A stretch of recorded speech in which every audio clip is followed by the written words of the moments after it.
Milhouse Records.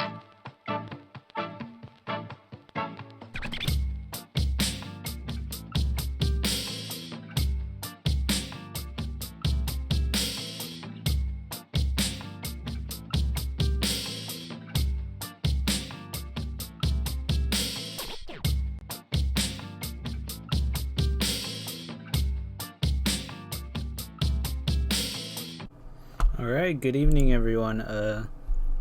Today is the 15th of July. We're already in the middle of July. But welcome back to the Baby Chris Experience. The fire ass track you just heard, it's courtesy of Lucky Chester on SoundCloud. So please go check him out. You know, cool producer and all. And also the H3 podcast did an interview with Oliver Tree. So if you're into that, go check that out. But yeah. I wanted to talk about the victims of Hurricane Barry, because it doesn't appear that they have had much damage, right? But there's a couple of pictures of some damage that has been done, you know. Yeah, no, AccuWeather just wants to hold me, so no, I don't have pictures. But according to them, over 150,000 customers across Louisiana had lost power, according to PowerOutage.us. Law enforcement responded to likely tornado damage with downed power lines along Ford Road near the Livingston Parish in Louisiana on Saturday morning. So this has been like a bit, not too long ago though. On Sunday afternoon, just around 4 p.m. Central Time, Hurricane Barry weakened to a tropical depression over northwestern Louisiana. However, it continues to dump life, threatening flooding rains over the communities it passes through. So hopefully nothing happens, right? They get out safe. But yeah, there's been so many memes of like Area 51. It's like insane, in my opinion. Some of them are funny, some of them aren't, but like, it's all in good health anyways. Let me see. I had a couple I wanted to show y'all because they're just kind of funny. There goes my camera. Oh yeah, that's good. I just need to fix my screen display. But we'll get to that later. Right now, I want to keep talking about these memes. There's been so many of them. This is a post by Twitter user LACATBH. I don't know how to say that. It says, us arriving inside Area 51, and then the aliens inside. And it's not loading. I don't know if you remember the LMAO meme, but it's a clip of that. Let me fix my screen display real quick. Here's the Area 51 meme. Hopefully the video loads. This is like the best episode I've ever done, I swear to God. Everything works so great. Yeah, no. It's a couple of pictures of some guys holding up ray gun MK2s as well. So that's it's kind of funny. But basically, with the premise of Area 51 is, or well, the rate of it is, hundreds of thousands of people have signed up to an event promising to storm the alleged secret U.S. military base, Area 51, located in the Nevada desert. I think, so this is my take, it's hilarious seeing so many people come together and make all the memes and shit, right? But in reality, it's like dangerous, and like everyone's gonna get shot down as soon as they go in there. So I'm not gonna back it, I guess, but it's funny. There's so many memes though. And that's one thing I will... Oh, look, my notes. Cool. There goes the whole episode. Nice.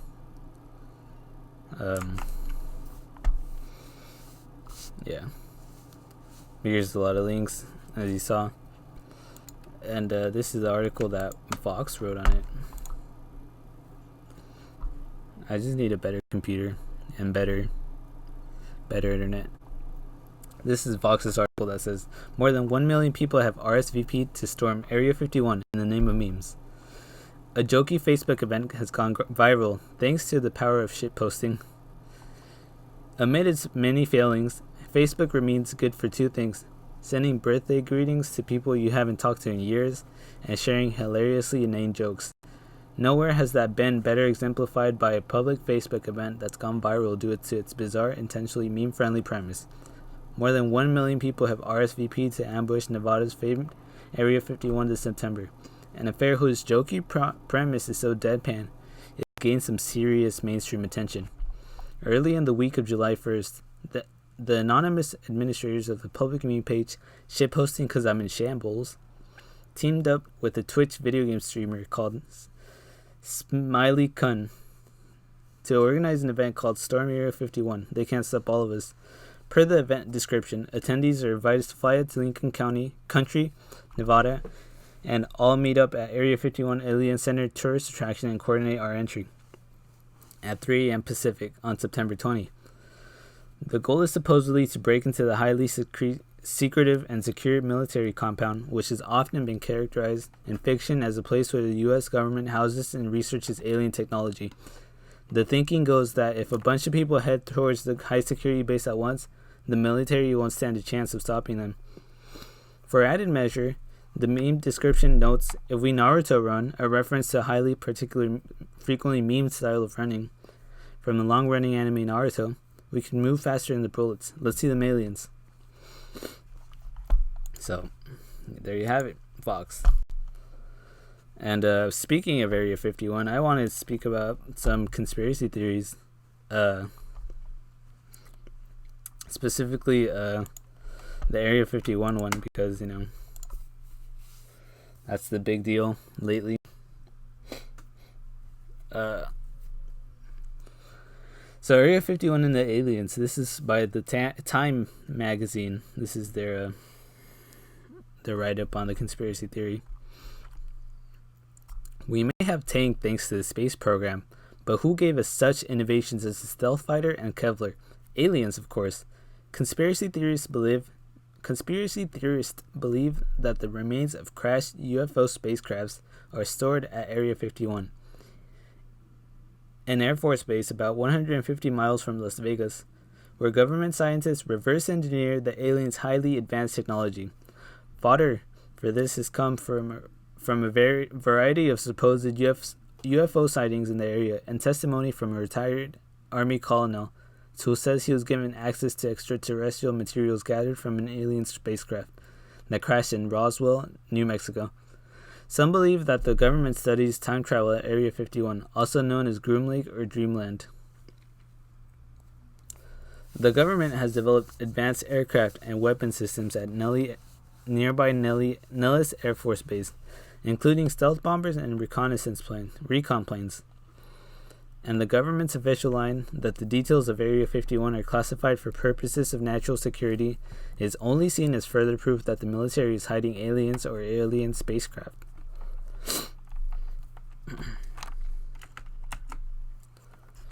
So, I think it's really weird. I think there's aliens out there, but honestly, maybe not as intelligent as us, or maybe more intelligent than us, but I really don't think there's much more than maybe microorganisms, plankton out there. Another one I wanted to talk about was the idea of the government creating AIDS as a method of population control, because overpopulation seems to have been an issue for a very long time. And honestly, I kind of believe this one, but it says, since the Centers for Disease Control and Prevention first reported the HIV/AIDS epidemic in 1981, rumors have persisted that the deadly virus was created by the CIA to wipe out homosexuals and African Americans. Even today, the conspiracy theory has a number of high-profile believers. South African President Thabo Mbeki once touted the theory, disputing scientific claims that the virus originated in Africa and accusing the U.S. government of manufacturing the disease in military labs. He won the Nobel Peace Prize. Kenyan ecologist Wangari Maathai used the international spotlight to support that theory as well. Others insist that the government deliberately injected gay men with the virus during the 1978 hepatitis B experiments in New York, San Francisco, and Los Angeles. Still others point to Richard Nixon, who combined the U.S. Army's Biowarfare Department with the National Cancer Institute in 1971. Through the co-discoverers of HIV, Dr. Robert Gallo of the National Cancer Institute and Dr. Luc Montagnier of the Pasteur Institute in Paris do not agree on its origins. Most members of the scientific community believe the virus jumped from monkeys to humans sometime in the 1930s. That's what they say. I say it's bullshit. The government made it. And while we're on the topic of sexually transmitted diseases, right? Let's talk about Belle Delphine and her lick of the century with her bathwater. Belle Delphine is an Instagram model who's famous for trolling people. So not too long ago, she did this prank, right, on her followers, I guess, right? That consisted basically of her just saying, if this picture gets to 1 million likes, I will create a Pornhub account. So she got to 2 million likes. She made a Pornhub account. But all the videos were just troll videos. They were really just videos of her eating McDonald's and stuff. Back to the water. A lot of people were accusing her that they drink her bath water. I don't know why, right? That's just outing themselves. But they were saying that the water had given her herpes. But she said in a statement, right? She said that she hadn't even shipped any units out of it yet. So take it with a grain of salt. So I looked it up, right? Is herpes even transmissible?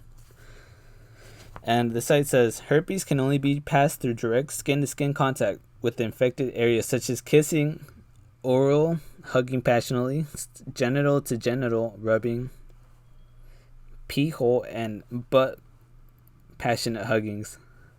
Herpes, both oral and genital, can be spread even when there are no symptoms or sores. This is from ashasexualhealth.org /5 things you should know about herpes. There was one last topic I wanted to talk about, and that was there's been this 430. So in music theory,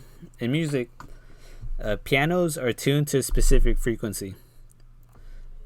Specifically the A key. The A key, middle A, is tuned to 440 hertz. Now, the reason I'm bringing this up is because there have been lots of high-profile African Americans, specifically Instagrammers and musicians, that are saying that 440 hertz is bad for your soul or something. I don't know what it is. But they mean there's been a lot of conflict in this debate, basically. But they're saying tune your pianos down to 432 hertz. So this guy, I'm trying to find the video so you can hear him explain it. But this guy was this YouTuber. He's a musician, and he does music theory, right? He was saying that 432 hertz is just bullshit. It's just detuning your piano. Now I don't want to stomp on all these spiritual things, even though I don't believe them personally, right? A lot of people were saying that 432 hertz is supposed to be like the natural resonating frequencies of the earth and all this stuff. But personally, I think it's bullshit, because all it does to the music is, from their perspective, what they are doing is tuning down the music, not even slowing it down, just tuning it down a bit. And it's supposed to do magic for your soul and I don't know, all this shit. But it's just a different frequencies really don't like have much to do with you. It's just the sound you hear. And their argument is tuning down the music, but they explain it properly. They say that you should tune your piano differently, while they're just tuning down the music. I was watching the videos, right? And they said they have these apps and all of that, right? But really, all the app does is just tune down your. It just tunes down your music. It makes it sound worse. It sounds sad. And their argument is invalid because they bring up a lot of samples of music, right, that you probably have never heard before, and they give you the detuned version first. And obviously, when you hear a version that's differently tuned from the original, it's gonna sound different. But they're saying, doesn't this version sound a little sad, or all of this shit, right?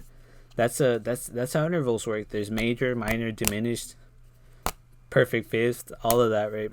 And there's not a. It's stupid. It's a very stupid argument in my opinion. But you take it with a grain of salt. I'm looking for it.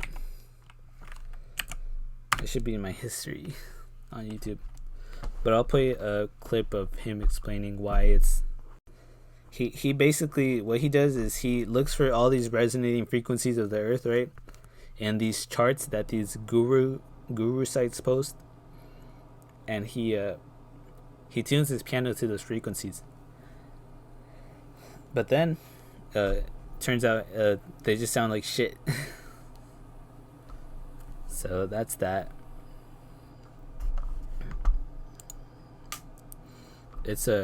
I think it's just a really dumb argument in general. There's no bass in it. There's no argument. Tuning down your music is gonna make you feel more calm. Yeah, because the music is slower. That's how it works. It's just a really stupid argument, in my opinion. Take it with a grain of salt. That's my perspective on it. But yeah.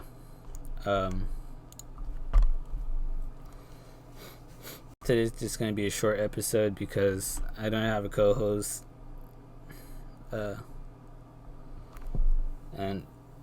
I was just binge watching anime all day today. So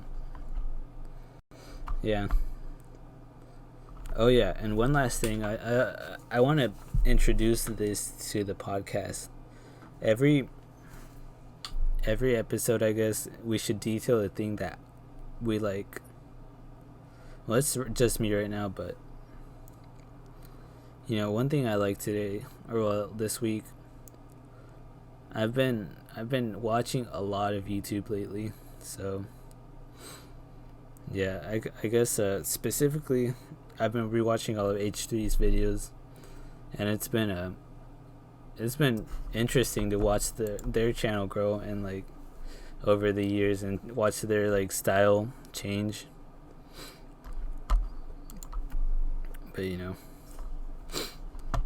But that's pretty much it. Again, I want to thank Lucky Chester on SoundCloud for giving us that amazing intro music. Thank